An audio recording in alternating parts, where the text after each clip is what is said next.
So, hello everyone, and welcome to this supplementary video in the course Reliable Simulation in the Mechanics of Materials and Structures. Today, we will continue with the continuum mechanical formulation, and we'll talk a little bit about the two-dimensional continuum. So, what are the assumptions which are connected with the two-dimensional consideration of continuum mechanical problems? Is our model going to be reliable if we go for two-dimensional? We have also another part which is related to the Flex PDE, our software in this course. And I will talk about this in a lecture on Monday, so it will not be a part of this video.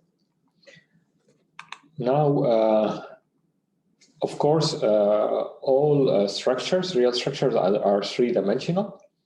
But for in special cases, we can also treat these structures as two-dimensional, as for instance in the modeling.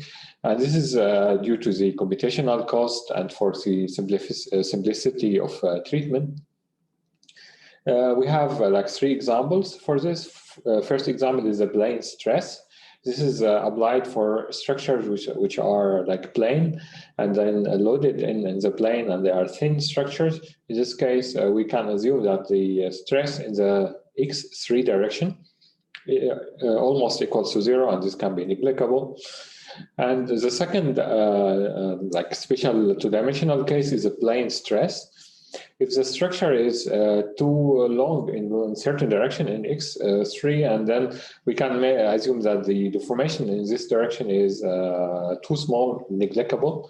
Therefore, the strain is in the x3 direction would be negligible. So as the name says, plane stress, and we neglect stress in the x3 direction. And here we have the plane strain. Therefore, we can neglect the strain in the x3 direction. We have a third case, which is the axisymmetric structures. As we see here, it's something like a cylinder. In this case, the sigma 3,3 and epsilon 3,3 are not equal to 0, so they have some values. We need, in this case, to change or switch the coordinate system from Cartesian to, for instance, the cylindrical coordinate system. So I will talk a little bit in more details about these three cases. Although our main focus is on the plane stress and plane strain for the remaining lectures. So for the plane stress, consider a structure that is plane and loaded in plane, as we see here as a wall here. And our assumption is that we have a constant mechanical state across the thickness T. And therefore, the stress component in x3 direction is negligible. In particular, sigma 3,3 equal to 0, sigma 1,3, 3,1, and also sigma 2,3, sigma 3,2, all of them are equal to 0. This, of course, includes a lot of simplification of our formulation and increases the speed of our code. If we look, for instance, at the linear elasticity constitutive model, which is sigma equals to C for our elasticity tensor multiplied by epsilon. You remember from last video, we have seen this as the number of entities in the stress vector. They were 6, so 6 different entities. Now there are only 3. Therefore, also the elasticity tensor is very much similar. And then this is a strain. Actually tensor, but it's in Fock notation, so it's again 3 different components. This is a lot of simplification, and this is a very big advantage if it's applicable. Remember, in this case, we have the assumption of plane stress.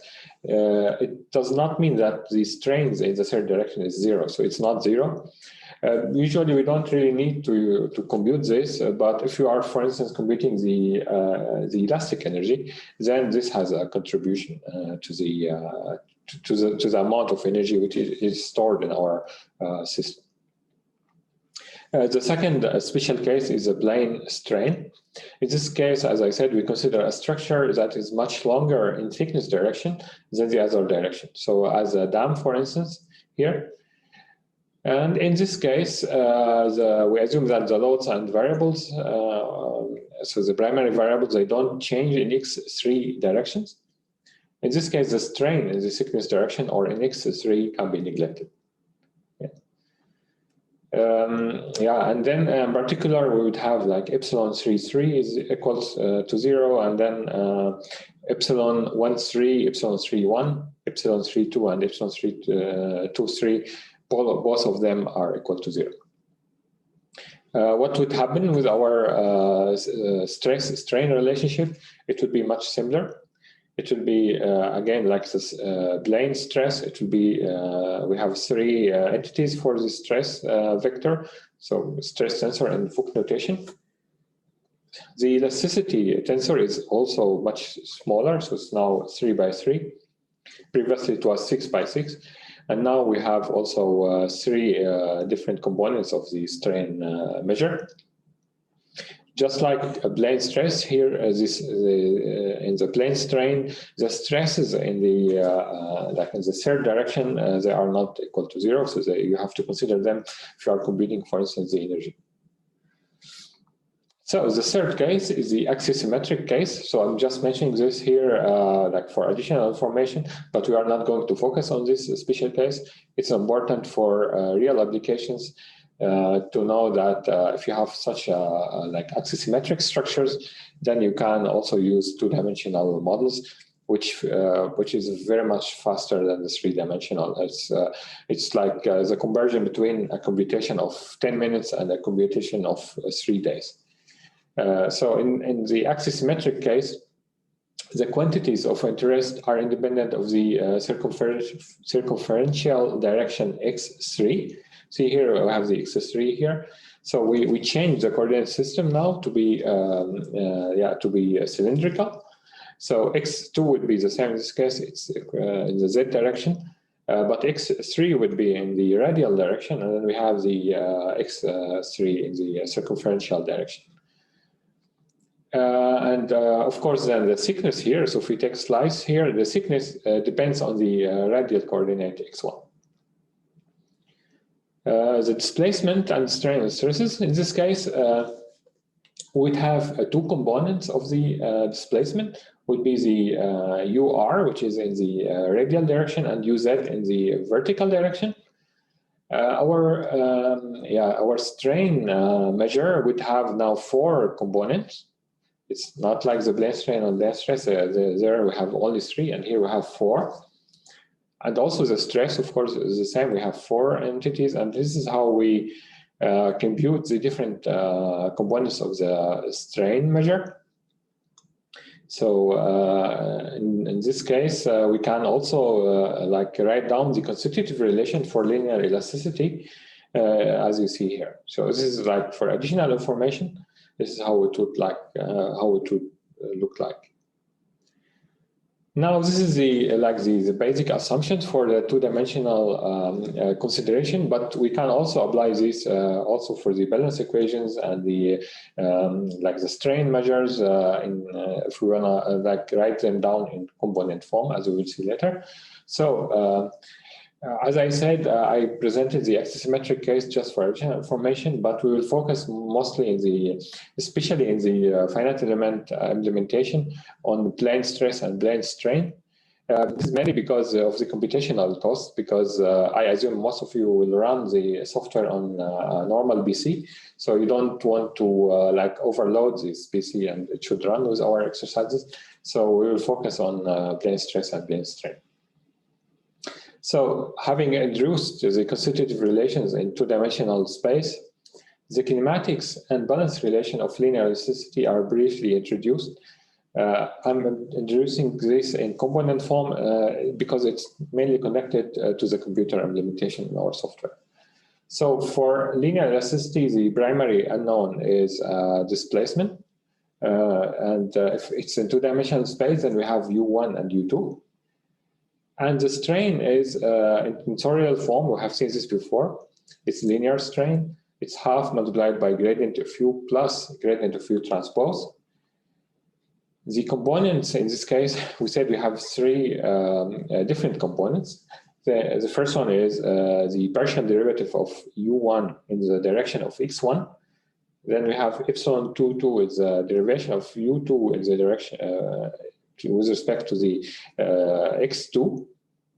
And the epsilon 1,2, the shear strain would be given in this way, like this one. Now, if we write this also in matrix form, maybe you have seen this also in the finite element courses.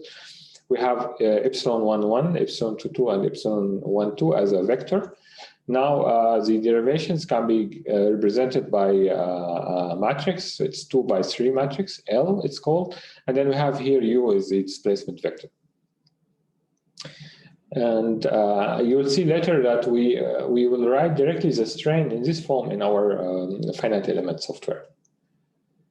Now we have defined the strain measure. Now we come to the balance equation, which is linear momentum balance in two-dimensional space, and the assumption of quasi-static.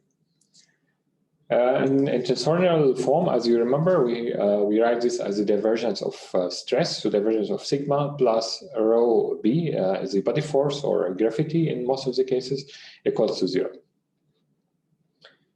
Then we have in two-dimensional space, we have to specify one equation in x direction and one equation in y direction.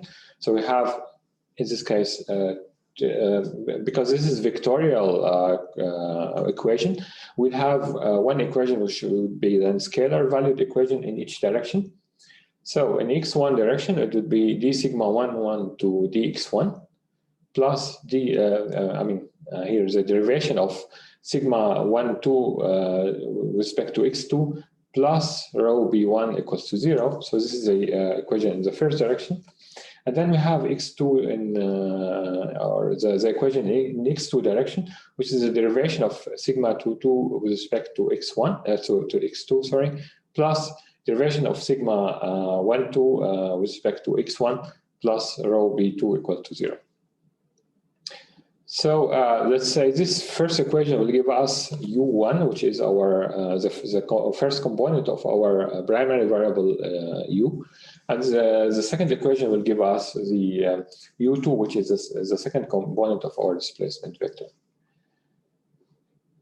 We can write this again in matrix form. So the divergence would be then L transpose. We have seen L previous slide, multiplied by sigma plus rho b1 and b2, so the body force in the first direction and body force in the second direction, equals to 0 as a 0 vector. And this is how it looks in matrix form. As I said, I will let the discussion or talk about FlexPDE and the different or the like basic structure of FlexPDE to the lecture on Monday. And I will just stop with this video at this point.